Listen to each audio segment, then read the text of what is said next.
Welcome back, folks. My name's Shane. In today's video, we're going to take a look and listen at the Flying V Prophecy from Epiphone. This is part of the Inspired by Gibson range. Now, this particular instrument is very visually striking. You'll either like it or you won't. I actually don't mind it. While it is aimed at, I guess, more metal players than it would be blues or heavy rock players, I really dig the look of this guitar, being a huge Flying V fan. I actually own a Gibson Flying V, and I played it on the same night we filmed the video that you're about to hear, and this thing sounded killer. Now, just to let you know, Dr. Rick would usually be here with me to help review this, but he's relayed his thoughts onto me to make this video.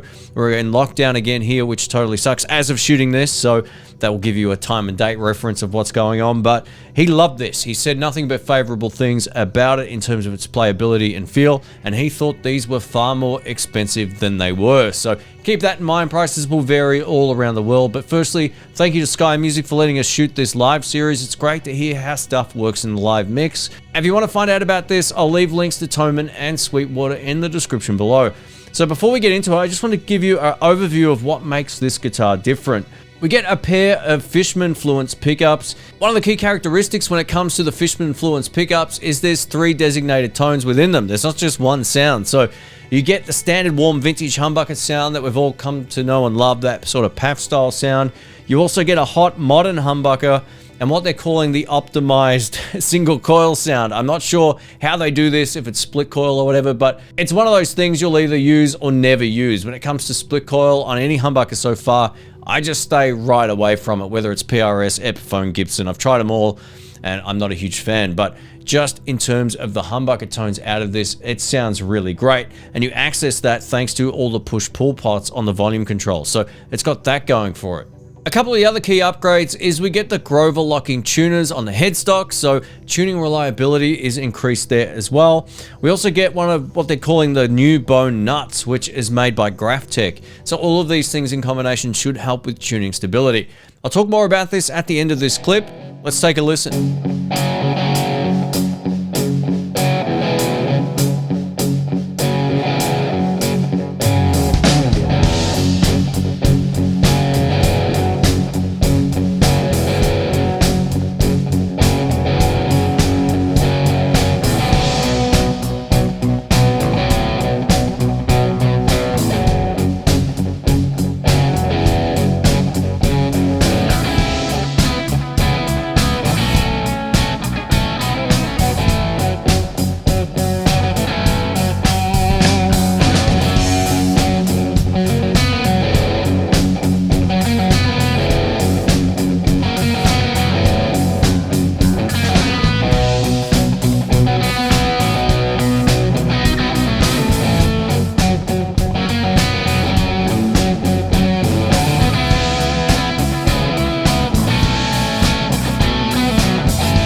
So there you have it. That's how it sounds in the context of a live mix with that great EVH amp. Now, an amp will make a huge difference to the tone, but just know we were using this amp with a number of different guitars, and these really stood out in terms of the tones on the night. So if you're looking for something a little bit different and you're a big fan of Epiphone, give these guys a look. And the fact they've got all the push-pull controls, which we kind of stayed away from in the video, gives you more tonal flexibility. It might not be for everybody. Like I said, I'm not a big fan of split coil or whatever they're doing with these Fishman influence pickups to get that single coil sound, but it's there if you so choose to use it. For me, I'm old school. I like my Flying V without any of that stuff. Just two great sounding humbuckers, and this has that as well. So overall, the Fishman influence pickups, I gotta tell you, I think they're really great.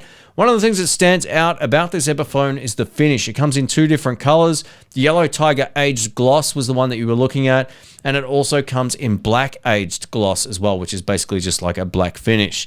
Now, the black one is definitely more metal, but the Yellow Tiger Aged Gloss definitely looks a little bit more appealing to, I guess, the general population. It's got that sort of sunbursty thing going on that I think a lot of people will like. So Rick had no complaints about playability, frets, neck dive, or anything. Everything was as it should be, and I didn't expect anything less with a guitar like this. It's made to impress, and the matte finish on it looks beautiful. If you see these in person, definitely pick them up and have a look. Again, links to these will be in the description below. Thanks again. Catch you soon. See ya.